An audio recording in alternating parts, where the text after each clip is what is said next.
Imagine battling a fever or stubborn chest cold not with modern medicine but with mustard. Yes, the same tangy condiment slathered on your favorite sandwich was once a trusted remedy for colds, flu, and even pneumonia. In the 18th and 19th centuries, mustard was far more than a condiment. It was a part of traditional medicine. One of its most common uses was in mustard plasters, a peculiar yet ingenious remedy designed to harness mustard's fiery heat and stimulating properties. These plasters, made from crushed mustard seeds mixed with water or flour, were applied to the chest or back to draw out congestion, improve circulation, and provide relief from cold and flu symptoms. Today on The World of Food, we dive into this surprising chapter of traditional remedies and uncover the science behind mustard's medicinal properties. The medicinal use of mustard can be traced back to ancient civilizations, including the Greeks and Romans, who recognized its pungent and warming qualities. Hippocrates, often referred to as the father of medicine, prescribed mustard for various ailments, citing its ability to stimulate circulation and relieve pain. In Ayurvedic and traditional Chinese medicine, mustard was also valued for its ability to clear phlegm, reduce inflammation, and invigorate the body's systems. By the 18th and 19th centuries, mustard had solidified its place in folk medicine in Europe and North America. Physicians and lay people alike relied on mustard-based remedies, particularly during the colder months when respiratory illnesses were rampant. The key to mustard's effectiveness lay in its active compounds, such as allyl isothiocyanate, which is responsible for its characteristic heat and pungency. These compounds were believed to stimulate blood flow and promote the expulsion of toxins, making mustard an appealing choice for treating colds and flu. One of the most common applications of mustard as a remedy was the mustard plaster. This preparation involved mixing mustard powder with water and sometimes flour to create a paste.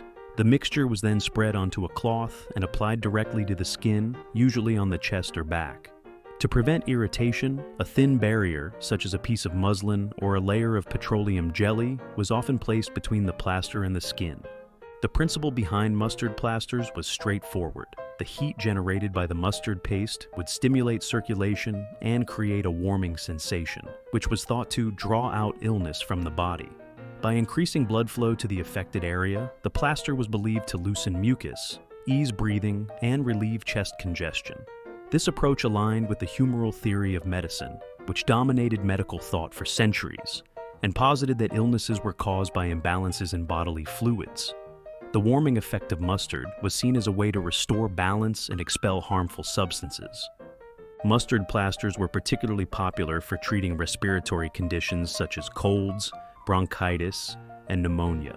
When applied to the chest, the plaster's heat could soothe aching muscles and provide a sense of relief from the heavy, oppressive feeling often associated with these illnesses. Some practitioners also recommended applying mustard plasters to the soles of the feet, believing that this would help draw congestion away from the chest and head. In addition to plasters, mustard foot baths were another common remedy. These involved soaking the feet in warm water, infused with mustard powder. The idea was to stimulate circulation in the lower extremities, thereby drawing blood away from the inflamed respiratory passages and reducing congestion.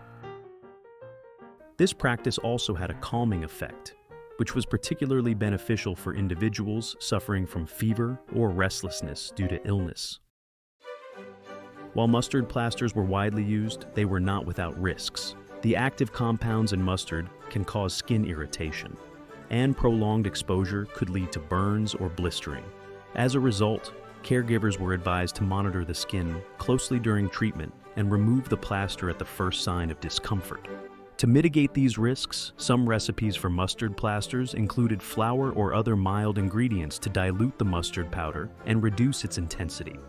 Despite these precautions, mustard plasters were generally regarded as safe and effective for most people.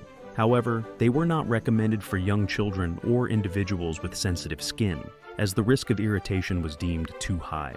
The use of mustard plasters and other mustard-based remedies began to decline in the early 20th century, with the advent of modern medicine. Antibiotics, over-the-counter decongestants, and other pharmaceutical innovations provided more reliable and convenient options for treating respiratory illnesses.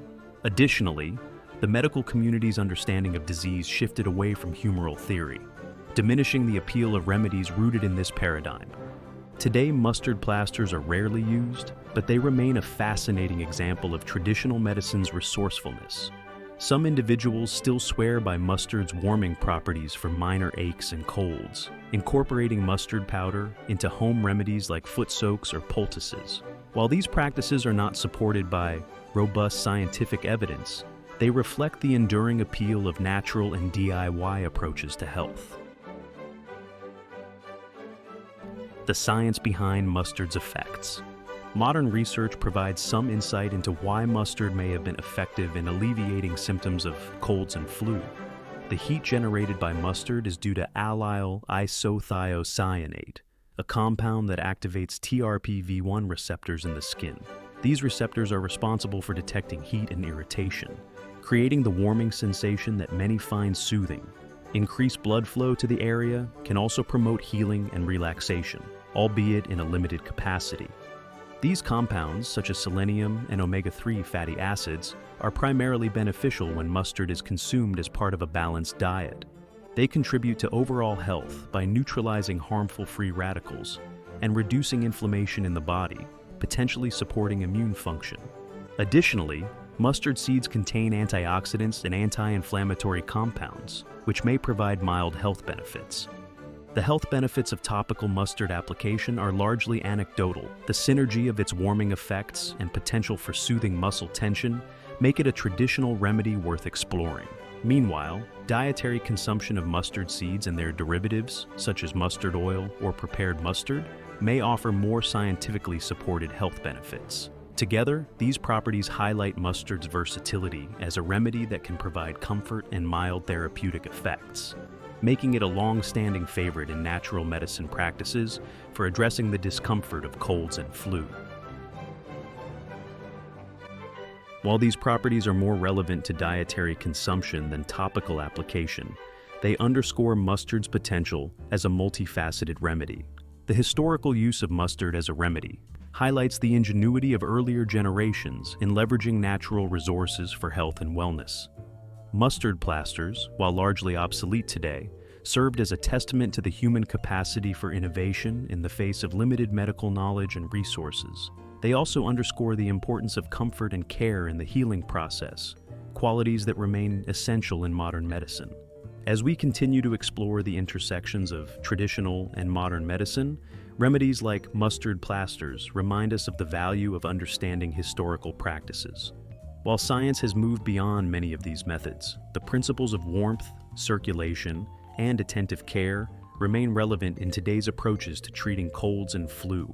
Whether through a cup of hot tea, a warm compress, or simply a moment of rest, the spirit of remedies like mustard plasters lives on in our efforts to find comfort and relief during illness. Thanks for watching. Don't forget to subscribe to our channel for more